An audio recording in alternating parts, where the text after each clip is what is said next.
S M news کے ساتھ میں ہوں اشتیاق علی۔ خبروں کا سلسلہ بڑھاتے ہوئے خبر شامل کرتے ہیں میرپور خاص سے۔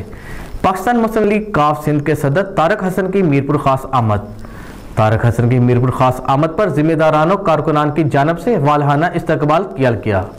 بعد ازاں ملک حاجی عبدالستار ملک عبدالغفار کی جانب سے مہمانوں کو سندھ کا روایتی اجرک کے تحائف پیش کیے گئے۔ اسی حوالے سے مزید تفصیلات جانتے ہیں اپنے نمائندے خرم قادری سے۔ جی خرم، بتائیے گا کیا تفصیلات ہیں آپ کے پاس؟ جی، پاکستان مسلم لیگ کاف سندھ کے صدر طارق حسن کی میرپور خاص آمد۔ طارق حسن کی میرپور خاص آمد پر ذمہ داران و کارکنان کی جانب سے والہانہ استقبال کیا گیا۔ بعد از ملک حاجی عبدالستار ملک عبدالغفار کی جانب سے مہمانوں کو سندھ کا روایتی اجرک کے تحائف پیش کیے گئے اور مقامی ہوٹل میں تقریب منعقد کی گئی۔ اس موقع پر پاکستان مسلم لیگ کاف کے صدر طارق حسن نے کارکنان سے خطاب کے دوران کہا کہ سندھ میں عرصے دراز سے پیپل پارٹی کی حکومت ہے، مگر شدید مقام افسوس ہے کہ یہاں کے باشندوں کے ووٹوں سے ایم پی اے، ایم این اے اور سینیٹر منتخب ہونے والے ووٹ دینے والوں سے کیے گئے تمام وعدے اکثر فراموش کر چکے ہیں۔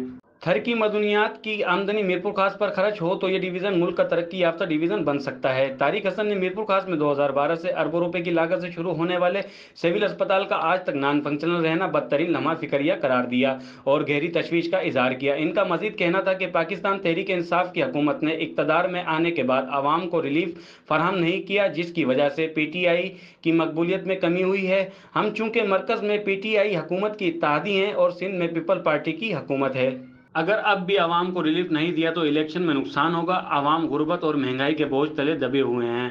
پی ٹی آئی کے چیئرمین عمران خان نے اقتدار میں آنے کے بعد عوام سے جو وعدے کیے تھے وہ پورے نہیں کیے گئے، جس کا پارٹی کو نقصان ہو رہا ہے۔ اور جب سے ہماری حکومت آئی ہے ہمیں قدرتی آفات کا سامنا ہے، کبھی سیلاب اور کبھی کرونا، اور اس صورتحال میں ہمارے لیے ملکی معیشت کو سنبھالنا ایک چیلنج تھا اور اب عوام کو ریلیف کے لیے اقدامات کرنا ہوں گے۔ انہوں نے کہا کہ پی ڈی ایم کے اتحادی جماعتوں نے ہی ملک کو تباہ کیا ہے اور آج وہ سب اکٹھے ہو کر اپنی کرپشن کا دفاع کر رہے ہیں۔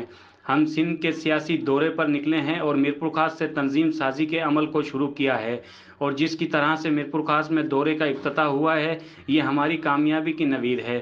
دوسری جانب انہوں نے میرپور خاص میں فی الفور یونیورسٹی کے قیام کا بھی مطالبہ کیا۔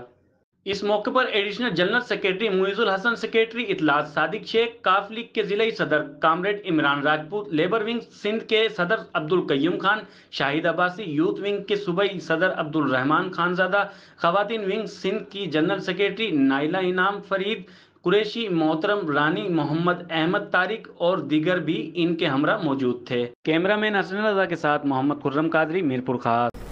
بہت شکریہ خرم تفصیلات سے آگاہ کرنے کے لیے۔ اب تک کے لیے اتنا ہی۔ مزید خبروں کے لیے دیکھتے رہیے ایس ایم نیوز۔